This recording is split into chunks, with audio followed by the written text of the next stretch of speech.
Let's tackle a complex and contentious issue in California, which is the homeless crisis. California has 12% of the nation's population, yet 30% of the homeless nationally live in California. Why is that, right? So I want to talk to you about why California is having a homeless crisis, what we can do in California to help get through this homeless crisis. And at the end, I'd like to talk about a couple rules, laws, and pieces of legislation that are either helping or hurting the homeless crisis in California. Now, so why are we in a homeless crisis? I think there's really three reasons, right? The first is we're in a housing crisis. There's an affordability issue. The second has to do with mental health and drug addiction. And the third is, well, California is just a great place to be if you're homeless. So let's get into the first one. We're in a housing crisis. And why are we in a housing crisis? And why are rents so expensive? It's supply and demand. We need more housing supply. It's become very difficult to build housing supply in California. It takes years to get a project approved through California Environmental Quality Act, the CEQA process. I just did a great piece on California Insider in an interview where we dig into that in detail. But suffice it to say, opponents use CEQA as a mechanism to slow projects down, which really inhibits new housing supply. What we need to do is incentivize developers to build more housing. And we can incentivize them to build housing near transit, incentivize them to build more housing that has an affordability component by giving them density bonuses. The problem is the public sector, they're just not as good at building housing. There was a recent measure, it's really from 2016, called Measure HHH. It's a $1.2 billion bond measure aimed at building 10,000 housing units. Well, here we are, like 8 years later, and they're still working through it. It's going slow. It's costing the city $800,000 a unit to build these housing units in the city of Los Angeles.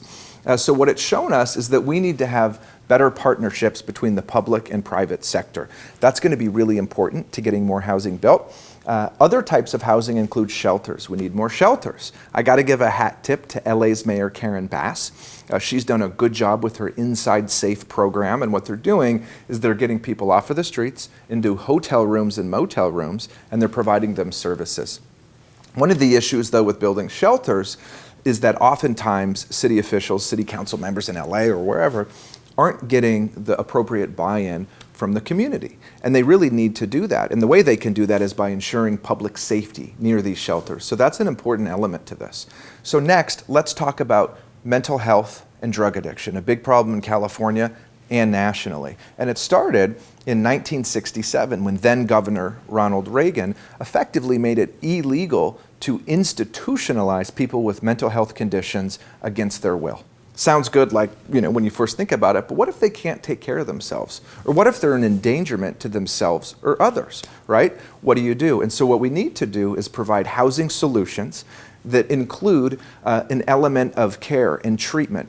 So that could include prescription medication for people. That could include counseling, other programs to helping people get back on their feet, right? That's really important that we integrate these services into the housing solution. Now, turning to the drug piece of that, there's a bit of a drug problem in California, specifically relating to fentanyl. That's a major issue right now. And we need to enforce the rule of law more in California.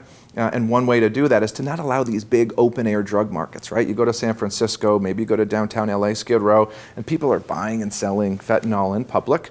It's really quite sad. They're getting addicted to it. And so what we need to do is enforce the rule of law, not allow that to happen. We shouldn't allow people to smoke fentanyl on BART in San Francisco or on the Muni bus or public transit, right? That's not a good thing.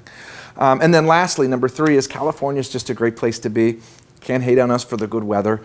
We provide a lot of services to homeless, and I think that's a great thing. I think we should be compassionate and empathetic towards our fellow human beings, so I support that.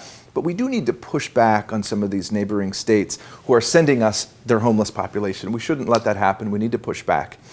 Lastly, I just want to talk about a couple laws that are actually helping or hurting the homeless population in California. And I'm going to use City of LA. They have a law called 41.18. It's an ordinance, and it passed barely.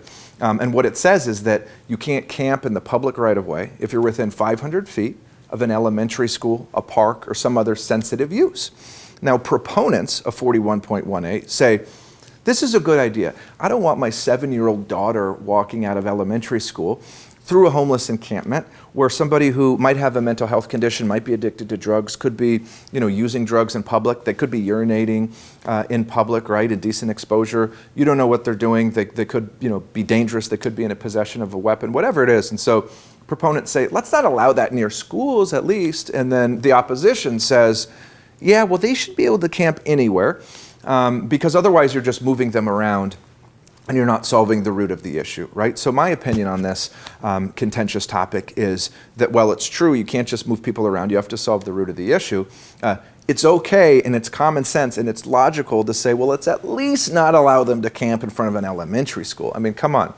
So I support 41.18. I think it's logical, but at the same time, we do need to solve the root of the issue. So effectively, cities' hands are tied. And why is that? There was a recent case that went to the Ninth Circuit Court of Appeals, and that court ruled that you cannot tell people they can't camp in the public right-of-way if you don't offer them a place to sleep. And that's called the Boise case. Now, Gavin Newsom appealed the Boise case to the U.S. Supreme Court. So this is going to be heard in April. They're expected to make a decision by May, and they're expected to overturn the Boise case, which means that local governments will have the ability to enforce no camping laws on however they choose in their local cities. And we think this will have a positive impact for various reasons. So I want to talk today about rent control. This is a major issue in California. It's on the ballot in November of 2024, so it's coming up. You're going to start to see a lot of ads on TV. You'll get a million flyers in the mail pro and against rent control. It's called the Justice for Renters Act.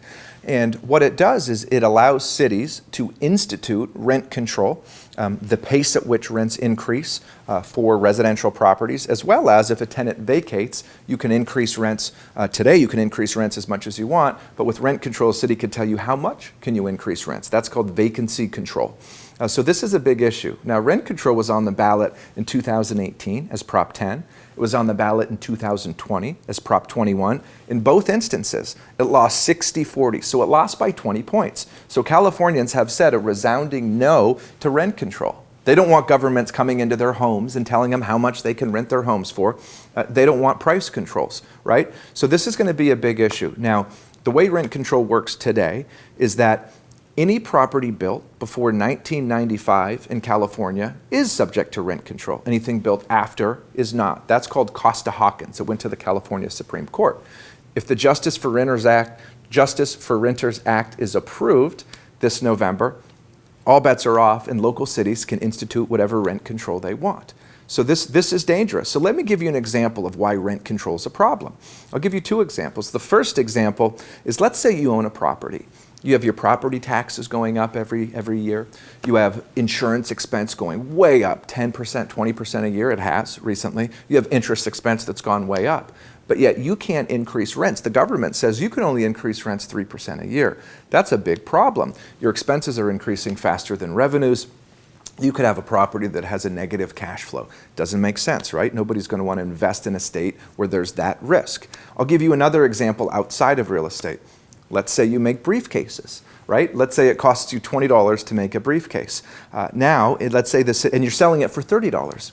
Now the state of California says, we're gonna enforce how much you can sell your briefcase for. You can't sell your briefcase for more than $18. You're gonna say to yourself, well, I'm not gonna sell them in California. That makes no sense. I'm losing money.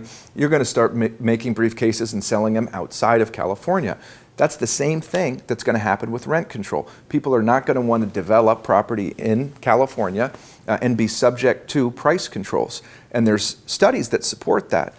Stanford and UC Berkeley have a 2019 study, and in those studies they concluded that markets where rent control is instituted saw a 15% drop in new supply, right? That undermines the entire purpose of rent control. Supply will drop. And then what happens? You have a game of musical chairs. You have a finite quantity of affordable housing units, and you have people who are stuck in these rent control units and they're never going to leave. And you have a game of musical chairs. Meanwhile, new supply has stopped, right? We have a housing issue. It's supply and demand. What we need is more housing supply. 700 investors and developers were interviewed and asked the question, if California institutes rent control, will you invest or build housing in California? 70% of them said no way. So there is no question that rent control will reduce new housing supply in California, making the housing crisis worse. If you haven't checked out CaliforniaInsider.com, we highly recommend you do that now, because we're going to have a lot of news and videos there. And on top of what we have there right now, we're building a really big platform to cover what's happening in California, so you can be informed. We're going to have more shows, more videos from all aspects of life in California. Go to CaliforniaInsider.com and we'll see you there.